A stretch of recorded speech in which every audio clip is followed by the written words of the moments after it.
Hello, welcome back to പ്രിയങ്കരം ഈ സിനിമയും. ഇതിപ്പം 2026 ഫെബ്രുവരി ആയില്ലേ. അപ്പം ഫെബ്രുവരി എന്ന് പറഞ്ഞാൽ തന്നെ നമുക്ക് ഓർമ്മ വരുന്നത് വാലന്റൈൻസ് ഡേ, ലവേഴ്സ് ഡേ അങ്ങനെയൊക്കെയാണല്ലോ. അപ്പം ഞാൻ പണ്ടത്തെ ഒരു കോളേജ് ഡേയ്സിലെ വീഡിയോസിനകത്ത് ഞാൻ പറഞ്ഞിട്ടുണ്ടായിരുന്നു ഞങ്ങൾ MV ഷെട്ടി കോളേജിൽ എങ്ങനെയാണ് നമ്മുടെ വാലന്റൈൻസ് ഡേ സെലിബ്രേറ്റ് ചെയ്തുകൊണ്ടിരുന്നത്. അപ്പം ഇന്ന് പറയാൻ പോകുന്നത് എനിക്ക് ഒരിക്കലും മറക്കാൻ പറ്റത്തില്ലാത്ത, ജീവിതത്തിൽ തന്നെ ഒരിക്കലും മറക്കാൻ പറ്റത്തില്ലാത്തൊരു വാലന്റൈൻസ് ഡേയെ പറ്റിയാണേ. അത് നടക്കുന്നത് കുറേ വർഷം മുമ്പ്, 10-15 വർഷം മുമ്പ് ഒരു ഫെബ്രുവരിയിൽ, ഇങ്ങനെ ഫെബ്രുവരി 14 അത് ആക്സിഡൻ്റലി ഹാപ്പൻ ചെയ്തതായിരിക്കാം, അറിയത്തില്ല. അപ്പം അന്ന് എന്നെ ഒരാൾ പെണ്ണ് കാണാൻ വന്നു. അപ്പം ഇത് കല്യാണാലോചനകളൊക്കെ നടക്കുന്ന സമയത്ത്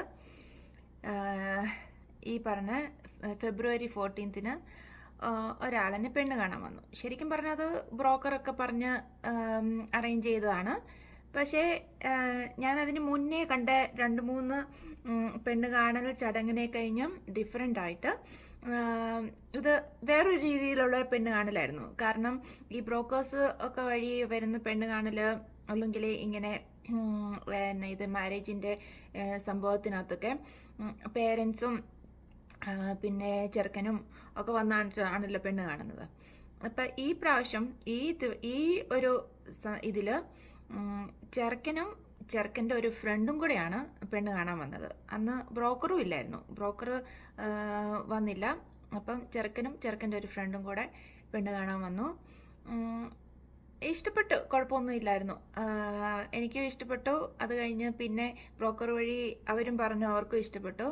പക്ഷേ എന്തോ ഫാമിലിക്ക് അത്രയും അങ്ങോട്ട് പ്രോഗ്രസീവ് ആയിട്ടുള്ളൊരു പെണ്ണ് കാണൽ ഇഷ്ടപ്പെടാഞ്ഞതുകൊണ്ട്, ഫാമിലി എന്ന് പറഞ്ഞാൽ ഈ ഇമ്മീഡിയറ്റ് ഫാമിലി അല്ല, നമുക്കിപ്പം ഒരു പെണ്ണിൻ്റെ നമ്മുടെ നാട്ടിലത്തെ ഒരു പണ്ടത്തെ സംസ്കാരം വെച്ചിട്ട് ഒരു പെണ്ണും അവരുടെ വീട്ടുകാരും മാത്രം ഇഷ്ടപ്പെട്ടാൽ പോരല്ലോ കല്യാണം കഴിക്കണമെങ്കിൽ.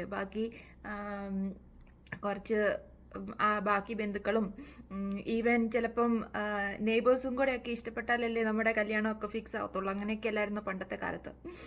അപ്പം അതുകൊണ്ട് അത് നടക്കാതെ പോയി. പക്ഷെ എന്നാലും ഇറ്റ് വാസ് ഫൺ എന്ന് വെച്ചാൽ എനിക്കും അതൊരു ഫസ്റ്റ് എക്സ്പീരിയൻസ് ആയിരുന്നു. അപ്പം ഇങ്ങനെ ഈ പേരൻസ് ഇല്ലാതെ ചെറുക്കനും ഫ്രണ്ടും കൂടെ മാത്രം വന്നിട്ടുള്ള ഒരു പെണ്ണ് കാണൽ.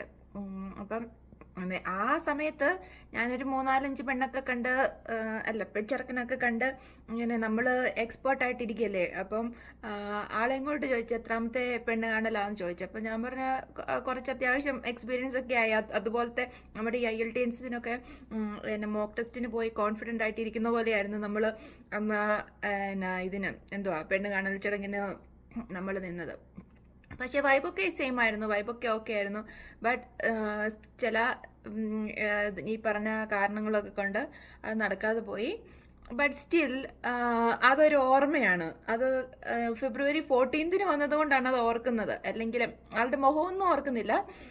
ബട്ട് സ്റ്റിൽ ഫെബ്രുവരി എന്ന് പറയുമ്പം, അല്ലെങ്കിൽ ഫെബ്രുവരി 14 വാലന്റൈൻസ് ഡേ എന്നൊക്കെ പറയുമ്പം ആ ഒരു ഓർമ്മ മിന്നി മറിഞ്ഞു വരും എപ്പോഴും. അപ്പം ഇതാണ് ഇന്നത്തെ കഥ. Okay, thank you.